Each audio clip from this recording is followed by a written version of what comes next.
हाल ये है कि मॉब लिंचिंग को रोकने की बजाय सत्ता में बैठे लोग आग में घी डालने का काम कर रहे हैं। उनकी जुबान से ऐसी बातें निकलती हैं जो नफरत को और बढ़ावा देती है। हम खास तौर पर मुसलमान दुकानदारों को निशाना बनाकर उठाया गया ताकि उनकी रोजी रोटी पर चोट की जाए। पिछले हफ्ते मुरादाबाद में एक मुस्लिम डॉक्टर को हिंदू बहुल्य मोहल्ले में घर खरीदने पर विरोध झेलना पड़ा। वजह बताई गई कि इससे मोहल्ले की सामाजिक शांति बिगड़ जाएगी। अब आप ही बताइए, क्या ये वजह सही है, जायज है? असल में ये छोटी बड़ी घटना इस बात का सबूत है कि सांप्रदायिकता को बढ़ावा देने वाले बयान और नीतियां हमारे समाज को अंदर से खोखला कर रही है। माननीय श्री इकरा चौधरी जी। धन्यवाद सभापति महोदय, आपने मुझे इस विशेष चर्चा पर बोलने का मौका दिया। भारत के संविधान के 75वें वर्ष की चर्चा के मौके पर मैं सबसे पहले संविधान बनाने वालों की दूरदृष्टि को सलाम करती हूँ। एक युवा सांसद के तौर पर मैं अपनी उम्मीदों को संविधान के साथ जोड़कर खास तौर पर ये बताना चाहती हूँ कि आज हमारे देश में पिछड़े, दलित, अल्पसंख्यक समुदाय को किस तरह अपने संवैधानिक अधिकारों और आज़ादियों की हिफाजत के लिए हर रोज मुश्किलों का सामना करना पड़ रहा है। Doctor B.R. अम्बेडकर के कथन से अपनी बात रखना चाहती हूँ। उन्होंने कहा था, मुझे अपने भारतवर्ष पर फक्र है कि जिसके पास ऐसा संविधान है जो लोकतंत्र, समाजवाद और सेक्युलरिज्म को संजोता है। लेकिन आज ऐसा लगता है जैसे संविधान की किताब तो है पर इसे चलाने वालों का ईमान गुम हो गया है। आज हिंदुस्तान में हर वर्ग को किसी न किसी चुनौती का सामना करना पड़ रहा है, मगर अल्पसंख्यक खास तौर पर मुसलमानों पर जो कहर टूटा है वो किसी से छुपा नहीं है। ये लोग सिर्फ अपने मजहबी पहचान की वजह से निशाने पर हैं। संविधान का अनुच्छेद 15 कहता है कि किसी भी नागरिक के साथ धर्म, जाति या किसी और वजह से भेदभाव नहीं होना चाहिए, लेकिन हकीकत इसके उलट है। हालात इस कदर बिगड़ चुके हैं कि hate speech, mob lynching, bulldozer द्वारा घरों को गिराने की घटनाएं आम हो गई हैं। खास तौर पर उत्तर प्रदेश में, जहां ऐसा लगता है जैसे कानून के नाम पर जंगल राज चल रहा हो। संभल में जो हुआ वो सबके सामने है।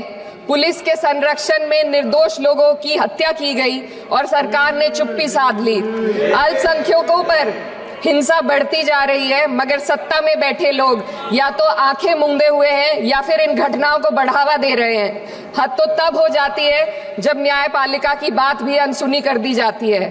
सुप्रीम कोर्ट ने मॉब लिंचिंग पर 11 सूत्रीय निर्देश जारी किए थे। इसमें साफ कहा गया था कि राज्य सरकारें और पुलिस इस तरह की घटनाओं को रोकने और दोषियों पर सख्त कार्रवाई करने के लिए जिम्मेदार हैं, लेकिन आज भी इन निर्देशों पर अमल नहीं हो रहा है।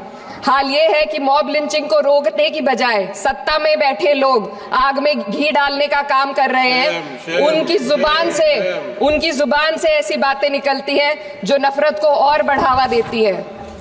ये अशांति अब इतनी गहराई तक फैल चुकी है कि हमारे समाज के धर्मनिरपेक्ष चरित्र पर गंभीर सवाल उठ रहे हैं। साल की शुरुआत में ही कई राज्यों में दुकानदारों को अपने नाम बोर्ड पर लगाने के लिए मजबूर किया गया। इसे सेहत और सुरक्षा के कानूनों का हिस्सा बताया गया, मगर असल मंशा कुछ और थी। ये कदम खास तौर पर मुसलमान दुकानदारों को निशाना बनाकर उठाया गया ताकि उनकी रोजी रोटी पर चोट की जाए। पिछले हफ्ते मुरादाबाद में एक मुस्लिम डॉक्टर को हिंदू बहुल्य मोहल्ले में घर खरीदने पर विरोध झेलना पड़ा। वजह बताई गई कि इससे मोहल्ले की सामाजिक शांति बिगड़ जाएगी। अब आप ही बताइए, क्या ये वजह सही है, जायज है? असल में ये छोटी बड़ी घटना इस बात का सबूत है कि सांप्रदायिकता को बढ़ावा देने वाले बयान और नीतियां हमारे समाज को अंदर से खोखला कर रही है। उत्तर प्रदेश में यति नरसिंहन ने बेहद घटिया बयान दिया, लेकिन सरकार इन बयानों पर कोई कार्रवाई नहीं कर रही। हेट स्पीच न केवल जनमानस के विचारों को प्रदूषित करती है, बल्कि इससे अब संवैधानिक पदों पर बैठे लोगों को भी प्रभावित कर दिया है। अभी हाल ही में माननीय उच्च न्यायालय इलाहाबाद के माननीय न्यायाधीश ने ऐसे बयान दिए जिसका संज्ञान खुद सुप्रीम कोर्ट को लेना पड़ा। संविधान के अनुच्छेद 29 और 30 ने अल्पसंख्यकों को उनके मजहबी और सांस्कृतिक हक दिए हैं ताकि वो अपनी पहचान को बचा सके और अपने संस्थान चला सके, लेकिन आज उन्हीं हकों पर हर तरफ से चोट की जा रही है। वक्फ जैसे बिल लाकर उनके धार्मिक अधिकारों को छीनने की कोशिश की जा रही है। आज अल्पसंख्यक समुदाय को संविधान द्वारा दिए गए अपने बुनियादी अधिकार पाने के लिए लंबी लड़ाई लड़नी पड़ रही है।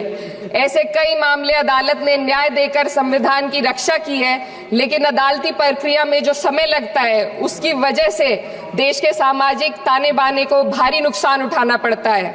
मिसाल के तौर पर इलाहाबाद हाई कोर्ट ने 2004 के मदरसा एक्ट को रद्द कर दिया था, जिससे मदरसों के संचालन पर सवाल उठे। हालांकि सुप्रीम कोर्ट ने बाद में इस फैसले को पलट दिया और एक्ट को वैध करार दिया, लेकिन इस प्रक्रिया में जो समय लगा उसने अल्पसंख्यकों को बेचैनी और संघर्ष के दौर में डाला है। इसी कड़ी में प्लेसेस ऑफ वर्शिप एक्ट 91 भी आता है और कई अन्य अधिकार, उन्हें भी इसी तरह अदालती लड़ाइयों में उलझाया जा रहा है। ये स्थिति न केवल अल्पसंख्यकों के अधिकारों की राह में रुकावट है, बल्कि justice delayed is justice denied जैसी कहावत को सिद्ध करती है। मैं इस सदन से दुनिया भर के अल्पसंख्यकों की आवाज उठाना चाहती हूँ, खास तौर पर हमारे पड़ोसी देश बांग्लादेश में अल्पसंख्यकों के साथ जो हो रहा है वे दिल को गहरे तक चोट पहुंचाने वाला है। उनकी जान माल की हत्या की जा रही है। बांग्लादेश हो या हिंदुस्तान हो या कोई और देश, अल्पसंख्यकों की सुरक्षा, इज्जत और अधिकारों की हिफाजत हर सरकार की सबसे पहली जिम्मेदारी होनी चाहिए। मैं इस सदन से अपने देश के अल्पसंख्यकों के साथ बांग्लादेश के पीड़ित अल्पसंख्यकों की आवाज को एक साथ उठाना चाहती हूँ। ये वक्त की पुकार है कि हम सब मिलकर ये सुनिश्चित करें कि किसी भी इंसान को उसकी पहचान या मजहब के कारण डर कर जीने पर मजबूर ना होना पड़े। जहाँ हक छीने जाते हैं वहाँ अमन खो जाता है। ये बात हर सरकार को समझनी चाहिए। अगर हम सच में अपने संविधान का सम्मान करना चाहते हैं तो हमें नफरत और भेदभाव को खत्म करना होगा। हमें ये दिखाना होगा कि ये मुल्क हर वर्ग, हर जाति, हर धर्म और हर समुदाय का है, और जब तक ऐसा नहीं होगा तब तक संविधान की आत्मा सिसकती रहेगी। सर, अपनी बात को खत्म करते हुए मैं एक शेर अर्ज करना चाहती हूँ। ये दाग दाग उजाला, ये शब गजीदा शहर, वो इंतजार था जिसका ये वो शहर तो नहीं। लेकिन अगर इस सदन में बैठे हम सभी सदस्य ये ठान ले कि हमें संविधान के मूल्यों को लागू करना है और उसे लागू करने का प्रयास करें, तो वह सुबह जरूर आएगी जिसके लिए लाखों भारतवासियों ने अपने जानों की कुर्बानी दी थी। अहमदाबाद के बसवराज पाटिल चौक इंटर रोड NH 65 पर ताज सौदागर ओल्ड फर्नीचर में मिलेंगे सभी तरह के ओल्ड फर्नीचर, जैसे कि sofa set, dining table, chair, racks और पुराने टीन शेड।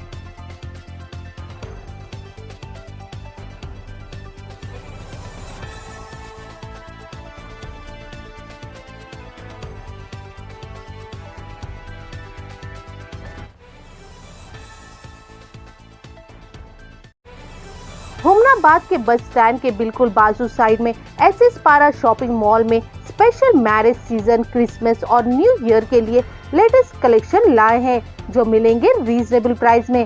सभी तरह के साड़ी जैसे कि Dharmavaram, Kanjeevaram sari, branded suiting shirting, men's wear, kids wear, ladies wear, coat suit, sherwani, kurta pyjama, blazer, Raymond suiting, Aditya Birla, Siyaram, Solino और सभी तरह के branded item SS Para shopping mall पर मिलेंगे, तो एक बार विजिट करना ना भूले।